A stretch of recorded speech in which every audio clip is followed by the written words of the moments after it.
Hi, friends. So, we've been working our way through Advent by talking about waiting on the Lord this week. And we talked about our senses of hearing, right? We used our ears with Lectio Divina in literally hearing the word of the Lord out loud and then responding to it. The next day, we looked at it visually and we responded to it. Yesterday, we actually used our sense of taste, surprise. And today, we're going to look at our sense of smell. And you're like, what does smell have to do with waiting? And I think we all know as the Christmas season goes along, people are decorating, they're baking, and the aroma even of those foods cooking, it brightens up your house and it really changes your mood. It's why people use candles and essential oils. Well, not the only reason, right? But the scent does something to us personally. It evokes memories, for one thing, right? And I know yesterday those baking oranges smelled so sweet. Today we are making Chex Mix, and we swear we follow the directions. We even cut it back by a full half hour, and we could smell it burning. And it did not taste nice. It did not make the house smell nice. It was very disappointing. And so it's like that, right? You could smell that it was bad. You can smell when something's really good, and you can smell when it's bad. Like a baby, what is there like that smell of new life, that bright, fresh, clean little baby? And when the baby's not clean, you can smell it and you kind of wonder, hey, what's going on there? Because a baby should smell good. But there's also with people, it's true that people with different illnesses can give off different scents as well. And sometimes doctors can use that to diagnose them. I was just reading about it. It's an article in the British Journal of Medicine. Let me see if I can find that quick. Yeah, it's actually, the NIH has it on their website. It's called Scent of a Patient, an Underestimated Role in Clinical Practice. And he was just talking about how they can smell it. And they've actually found some dogs can smell cancer in people and they can diagnose it that way. There are people who are called super sniffers that can do things like that. So what does that have to do with waiting on God? Well, sometimes when we're waiting, we can smell things and we can tell before it comes that it's something good or that it's something bad coming.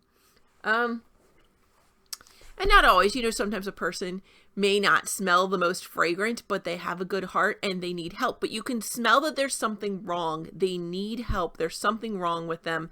And how do they need help? What can you offer?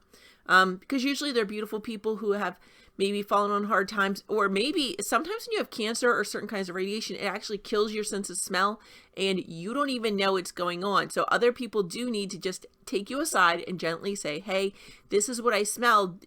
Is there something going on? Do you need some help? And you can do it that way. So I looked it up in the Bible and it does talk about fragrant offerings a lot. The ones that jumped out at me were Ephesians 5:12, the letter to the Philippians 4:18, Psalms 44:8, and Genesis 8:21. So we're just going to look at one of these really quick. Pull up my Bible app. Dun, dun, dun. Oh, sorry, that's the noise my microphone makes when I turn it on. I find myself singing it all the time. Dun, dun, dun. So Genesis 8:21. Let's see what God's talking about. Oh, it's in God's promise to Noah. Then Noah built an altar to the Lord and took of every clean animal and of every clean bird and offered burnt offerings on the altar. And when the Lord smelled the pleasing odor, the Lord said in his heart, I will never again curse the ground because of man. For the imagination of man's heart is evil from his youth. Neither will I ever again destroy every living creature as I have done. While the earth remains, seed time and harvest, cold and heat, summer and winter, day and night shall not cease. Now, why was this pleasing to God? Because Noah there were so few things on the earth at that time, because Noah only took supposedly 2 of every animal. So animal life was actually very scarce. And when Noah offered these burnt offerings, because it does say he took of every clean animal and every clean bird and offered burnt offerings on the altar. So those things were very rare and very precious to Noah when he offered them to the Lord. And it seems like that is key to your offering. If we go back further in Genesis, Am I going to be able to find it? Let's see. So here's Cain and Abel. So in the course of time, Cain brought to the Lord an offering of the fruit of the ground, and Abel brought some of the firstlings of his flock and of their fat portions. And the Lord had regard for Abel in his offering, but for Cain in his offering he had no regard. But listen to what was different. In the course of time, Cain brought to the Lord an offering of the fruit of the ground, and Abel brought some of the firstlings of his flock and their fat portions. The firstlings, the firstborn animals representing the choice pick of the flock, as the notes tell us. Those are suitable for divine offerings. But Cain didn't offer first fruits, did he? Maybe he brought the ugly fruit, the leftover fruit, right? The ones he didn't want to eat. Maybe it was something he didn't like. And that's what he brought. So that's just very interesting. He was like, whatevs. And it was not pleasing to the Lord. He knows when you're not offering from your heart, right? When you're being legalistic, I'm offering something to God. But are you offering your best? So let's go back and look then at Exodus, because one of our verses this week does come from Exodus that we have been studying. So let's look. Oh, if only these tabs on my Bible app were set up exactly the same color-wise, key as Jeff Caven's Bible say, I could totally find them quicker. Even though it was the second book, and I know that I was just panicking. So Exodus 29:18. Then, this is when the Lord is telling them how to offer sacrifice. And you shall cut the ram into pieces and wash its entrails and its legs. Put them with its pieces in its head and burn the whole ram upon the altar. It is a burnt offering to the Lord. It is a pleasing odor, an offering by fire to the Lord. So this is telling you how to ceremonially do it. And you're taking something that's valuable, because at this point, they don't have a lot. This is for the ordination of priests when they're consecrating the priests. They're taking 1 young bull and 2 rams without blemish. And here's my husband. Hello, husband. Hello. And so that was part of the priestly consecration. And then we're going to go and look at Exodus 38. And here God is telling them how to make incense, exactly how to make it. And the incense you shall make according to its composition. You shall not make for yourselves. It shall be for you, holy to the Lord. And whoever makes any like it to use as a perfume shall be cut off from his people. So it's kind of like that first fruit, and the firstlings, right? Those should be sacred to the Lord. We shouldn't be taking those first things for ourselves. We should first give to God and others, and then for ourselves.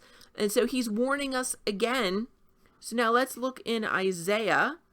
We're going to jump. I think some of our readings, my favorite one came from Isaiah. So this is Isaiah 3:24.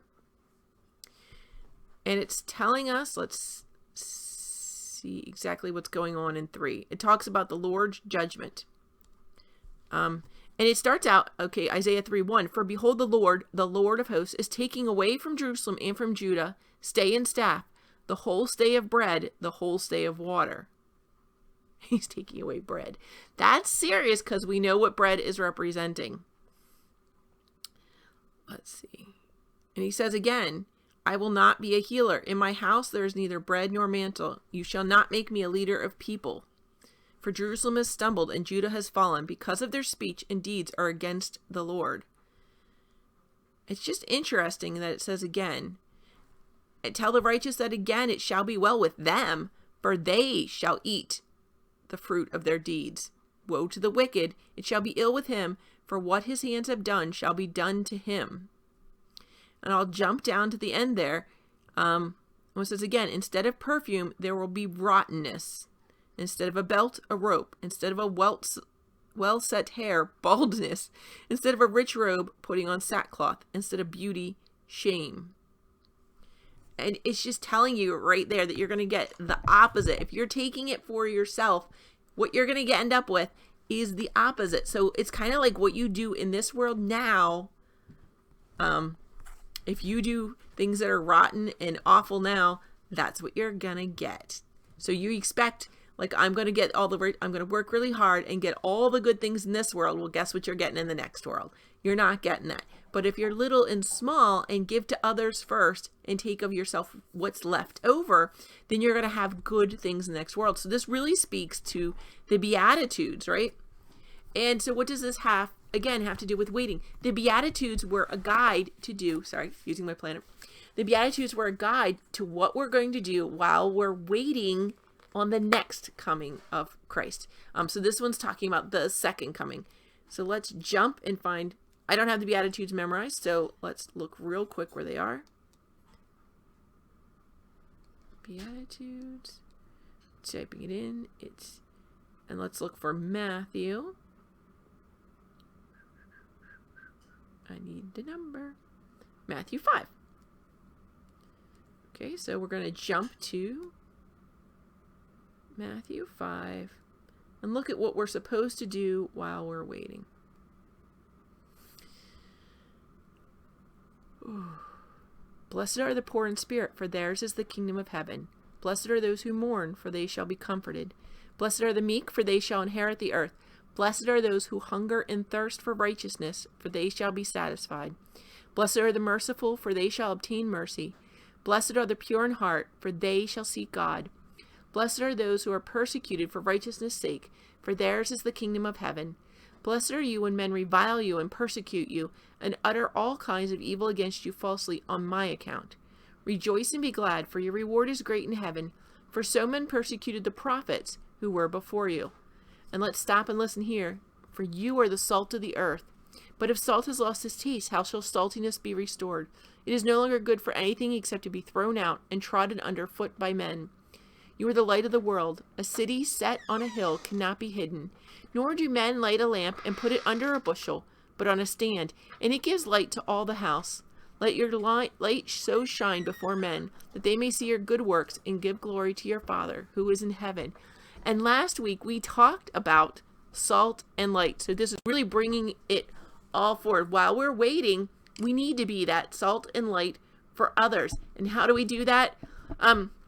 Remember, we can go back. What are we giving our friends to help them build them up?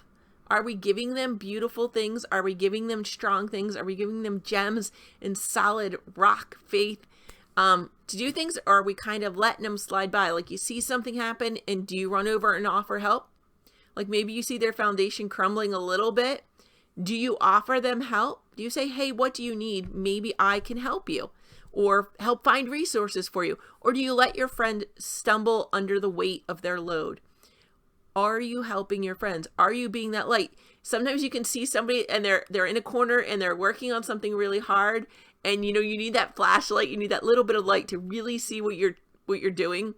Do you go over? Do you turn that light on? So metaphorically, are you going over and turning that light on, or offering to hold the flashlight for your friend when they're working on this little thing? And sometimes they're working on that thing in darkness, right? Their mindset isn't right because of a death in the family or a particular stress, a lot of job stress, and they're not seeing things clearly. Are you running over and getting your flashlight and being like, what can I do? Can I hold this light out for you? And sometimes it's just listening. Sometimes it's a kind word. Sometimes it's helping them find resources